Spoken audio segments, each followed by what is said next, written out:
Victory, tragedy, poverty. By the end of World War II, Europe had been ripped apart at its seams. The globe's second extended industrial-scale conflict had exhausted every power on the continent, allied or Axis. The eventual victory of the former came at a massive human and economic cost. Another generation of young men was thrown into the brutal meat grinder of modern warfare, their families left with no foreseeable means of long-term sustenance after the war. During the conflict, entire national economies were redirected towards the war effort and left in tatters after the signings of the Paris Treaties. Formerly wealthy, prosperous commercial and residential districts in major cities like London and Munich, once the epitome of global civilization, were bombed to ashes. Yet most tragically, the humiliated desperation of the German people and the megalomaniacal ruthlessness of their leaders resulted in the deaths of nearly 6 million Jewish men, women, and children. After the Second Great War, Europeans basically snapped out of a trance. Gone was the antebellum nationalistic fervor, the urge to pursue vengeance and escalate international crises tit for tat. Instead, among the ruins, resentment, and despair, a terrifying existential question rose to the forefront of Western consciousness. What now? Yet from the ashes of this devastating conflict rose the phoenix of an invigorated United States. Using its newly obtained international power, it spearheaded initiatives such as the Marshall Plan, which transferred large amounts of foreign aid for the reconstruction of Europe and facilitated international cooperation amongst non-communist powers. President Truman and the 80th Congress hoped that their cornerstone foreign policy institution, the United Nations, would usher in an era of multilateralism and dialogue. According to their idealistic vision of the world moving forward, rather than issue ultimatums via telegram, European powers would discuss their disagreements in an open forum arbitrated by their peers and be held accountable to predictable, universal legal norms. In this newly formed United Nations, the victors divided up their spoils, the entire world, redrawing global boundaries in Africa, Eastern Europe, East Asia, and most topically, the Middle East. On November 29, 1947, when the United Nations agreed to pass Resolution 181 and relinquish Great Britain's Palestinian land claims to a Jewish ethno-state, they created a refuge for the long-persecuted Jewish culture at last, but did so at the expense of established Arab peoples in the region. Thus, the founding and international recognition of Israel as a modern Jewish nation-state sowed the seeds of a persistent cultural tension that would endure even into the 21st century, while permanently securing a foothold for international Western powers in the Arab world. For Zionist Jews, this is a triumph of pan-European foreign policy in guaranteeing Jewish sovereignty at last. For Palestinian Arabs, this is a tragedy of displacement and political exclusion.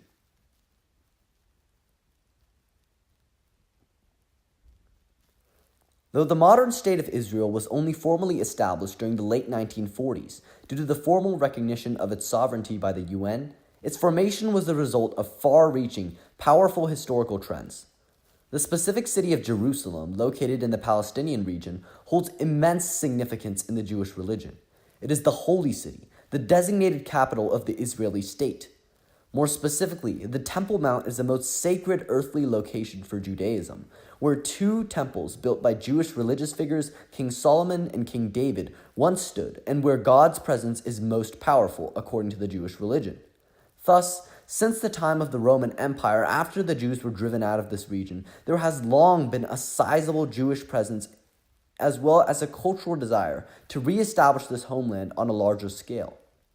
However, Arabs had already settled in most of the Middle East, including Palestine, for hundreds of years. They also recognized this region as home.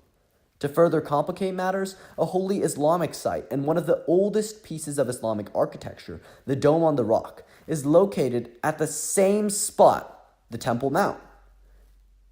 Their extreme geographic proximity ratcheted up existing tensions between Jewish and Muslim communities, leading to intolerance or even sporadic outbursts of violence. Most notably, the local Arab population aggressively retaliated against the increasing presence of Zionist settlements during the Jaffa riots of 1921, leading to the deaths of nearly 100 Jews and Arabs. Since the late 1800s, in response to increased anti-Semitic violence, European Jews sought to migrate to existing settlements in the Palestine area. Prominent Austro-Hungarian activist Theodor Herzl is credited with popularizing the Zionist movement.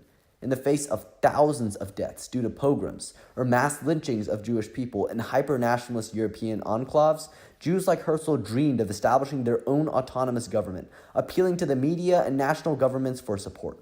He distributed pamphlets, delivered speeches, and provided testimony to influential organizations such as the British Royal Commission, but ultimately to no avail. During this period, up until the beginning of World War II, Great Britain controlled the region of Palestine and implemented strongly pro-Arab, anti-Jewish policies to appease their Arab economic and political allies. These measures included strong restrictions on Jewish immigration and property ownership in the region. Only after World War II, when the non-Jewish public support for Zionism reached an all-time high after the horrors of the Holocaust were exposed, did the British government begin implementing uneasy, convoluted plans. Finally, after prolonged negotiations, controversy, and eventual resolution, this decades-long mission was complete. The Jewish Agency's chief executive, David Ben-Gurion, proudly declared Israel an independent state, ready to be reoccupied by Jewish settlers. The White House welcomes the Prime Minister of Israel for the first of his series of talks with Western leaders. David Ben-Gurion is stopping in Washington, New York, and chief European capitals to get an estimate of the political atmosphere as the summit conference approaches. He meets for 2 hours with President Eisenhower. Despite conflict after conflict with Arab neighbors who opposed the Jewish presence, including the 1948 Arab-Israeli War, the Six-Day War, and the Yom Kippur War, Israel has persisted.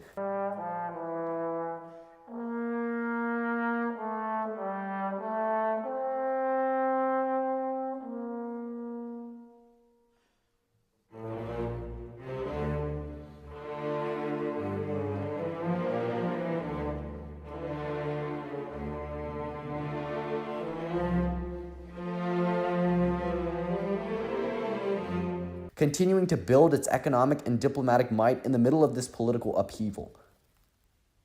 The historical impact of the Israeli state is principally twofold. First, domestically, this unprecedented majority Jewish state reversed the power dynamic between the Jews and the European nations. Rather than perpetually retaining minority status, remaining subject to the whims of dominant ethnic groups like the French, Germans, and Russians, Jewish people were able to exercise national autonomy and provide refuge for any Jews escaping persecution or discrimination in Israel.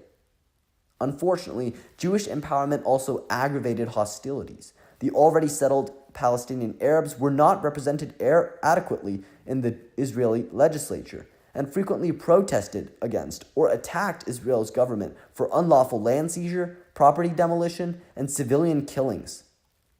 As the Israeli people gained independence and fulfillment, they seized those same rights from already entrenched Palestinians. Even in the modern day, this clash of cultural interests continues to generate controversy and hostility, marked by frequent violent confrontations and vicious PR battles. The second impact of Israel's founding is more global in scale. Because the young nation was surrounded by hostile Arab neighbors who strongly opposed the large Jewish presence on ideological grounds, the Israeli government has relied on strong political and economic ties with Europe to endure and prosper. Thus, Israel has served as a consistent pro-democracy, pro-liberalism linchpin in the region, conducting joint military operations with Western allies in exchange for extensive foreign aid and preferential diplomatic treatment. Thanks to Europe's multilateral effort, Israel was finally conclusively established. Despite the tragic humanitarian impacts of its conflicts with Palestinian Arabs and neighboring nations, the Jewish state has weathered the storm and carved out a place for itself in the Middle East. At long last, the Promised Land was secured.